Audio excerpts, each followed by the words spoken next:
Hi welcome back to my YouTube channel.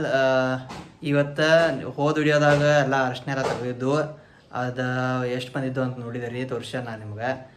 ಈಗ ಅದನ್ನು ನಮ್ಮ ಅಕ್ಕನಿಗೆ ಇದು ಅವ್ರೇನಂದ್ರು ಅದನ್ನ ಸ್ವಲ್ಪ ಫಸ್ಟಾಗಿ ಕುದಿಸ್ಬೇಕು. ಕುದಿಸಿ ಅದು ಬೇರ್ಗತೆ ಪೂರ ಅದು ಸುಟ್ಟು ಬೇರ್ಗತೆ ಕಾಣ್ತೈತಿ ಎಲ್ಲ ಕುದ್ದ ಆಮೇಲೆ ಅದನ್ನು ಪೂರ ಒಣಗಿ ಹಾಕ್ಬೇಕಂತ ಬಿಸಿಲಿಗೆ. ಈಗ ಫಸ್ಟ್ ನಮ್ದು ಅದನ್ನಲ್ಲ ಕೆಲಸ, ಫಸ್ಟ್ ಮನೇದು ಕೆಲಸ ಮಾಡ್ಕೋಬೇಕಾಗೈತಿ. ಫಸ್ಟ್ ಅಡುಗೆ ಎಲ್ಲ ಮಾಡ್ಕೋದೈತಿ ಅಪ್ಪ ಬರೋದ್ರೊಳಗೆ.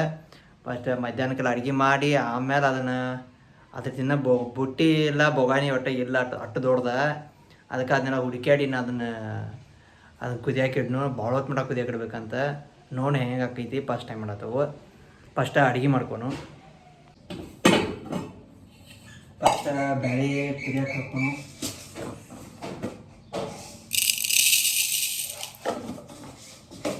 ಫಸ್ಟ್ ಬೇಳೆ ಮತ್ತು ಬೇಳೆ ಕುದಿಯೋಕ್ಕಿಟ್ಟು ಆಮೇಲೆ ಇನ್ನು ಪಲ್ಯ ಮಾಡಬೇಕು.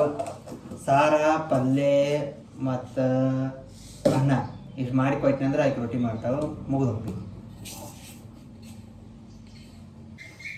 ಸಾರ ಮತ್ತು ನಮ್ಮ ಮೇಡಮ್ಗೆ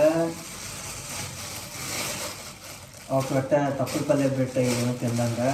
ಅದಕ್ಕೆ ಮತ್ತು ಈಗ ನೀನು ಸಬ್ಬಸ್ಗಿ ಇವತ್ತು ಕೆಂಪಾಜಿ ಪಲ್ಯ ಎಲ್ಲ ಸೋಸಿ ತೊಗೊಂಡಾಳು.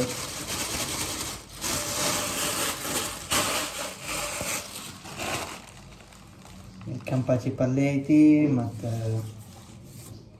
ಸಾರಕ್ಕೆ ಮಾಡ್ಕೋದೈತಿ. ಅವರ ಆಚೆ ಕಡೆ ಸಾರು ಮಾಡಕತ್ತಾರು, ನಾ ಇಲ್ಲಿ ಪಲ್ಯ ಮಾಡಕತ್ತಾನು. ಯಾಕಂದ್ರೆ ಸಾರು ಅವರ ಟೇಸ್ಟ್ ಮಾಡ್ತಾರೆ, ಅದಕ್ಕೆ ನಂಗೆ ಜಾಸ್ತಿ ಟೇಸ್ಟ್ ಆಗ್ತೈತೆ ಅವ್ರ ಸಾರು. ಅದಕ್ಕೆ ಅವ್ರ ಕಡೆಯಿಂದನ ಸಾರು ಮಾಡಕ್ಕೆ ಹಚ್ತಾನು. ಪಲ್ಯನೂ ಚಲೋ ಮಾಡ್ತಾರಲ್ಲ, ಬಟ್ ಈಗ ಇದು ಅವ್ರದ್ದು ಲೇಟೆಸ್ಟ್ ಪಲ್ಯ, ಅದಕ್ಕೆ ಈಗ ಆ ಪಲ್ಯ ಅವ್ರು ಮಾಡೋದು ನಾ ಮಾಡೋದು. ಇದು ನಮ್ಮ ಡೈಲಿ ರುಟೀನ್. ಇದು ಅವ್ರ ಸಾರ, ನಾ ಪಲ್ಯ, ಅವ್ರ ಅನ್ನ, ನಾ ರೊಟ್ಟಿ. ಫಸ್ಟ್ ನಮ್ದು ಮಧ್ಯಾಹ್ನ ಅಡುಗೆ ಕೆಲಸ ಎಲ್ಲ ಮುಗೀತು. ಇನ್ನು ನಮ್ಮ ಕೈ ಹಾಕಿದೆವು ಇದನ್ನು ಅರಶಿನ ಎಲ್ಲ ಫಸ್ಟ್ ತೊಳಿಬೇಕು. ಯಾಕಂದ್ರೆ ಫುಲ್ ಮಣ್ಣು ಐತಿ, ತೊಳೆದಿಲ್ಲ. ಫಸ್ಟ್ ಅದನ್ನೆಲ್ಲ ಚಲೋ ತಿಂಗಿ ಫಸ್ಟ್ ತೊಳೆದ ಆಮೇಲೆ ಅದನ್ನು ಕುದಿಯಾಕಿಡ್ಬೇಕು. ಇದೇನು ನನಗೆ 1 ಕಿಲೋ ಆಕೈತಿ ಅನಿಸಲ್ಲ, ಕರೆ ಒಟ್ಟು ಎಷ್ಟ್ರ ಆಗಲಿ ಅಟ್ರ ಒಟ್ಟು ಬಂದೈತಿ.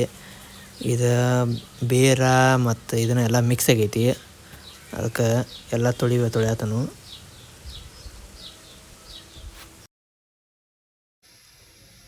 ಅರ್ಶಿನ ಕುದಿಯಾಕಿಟ್ಟಂದರು.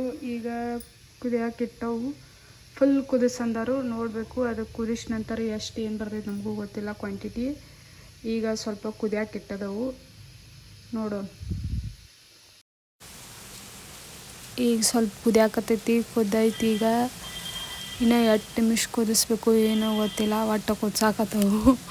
ಹಂಗೆ ಅದು ಸ್ಮೆಲ್ ಅಂತೂ ಬರಾಕತ್ತೈತಿ, ಬಟ್ ಅದ್ರದ್ದು ಏನು ಡಿಫ್ರೆನ್ಸ್ ಏನಿನ್ನ ಅಷ್ಟು ಕಾಣಕತ್ತಿಲ್ಲ.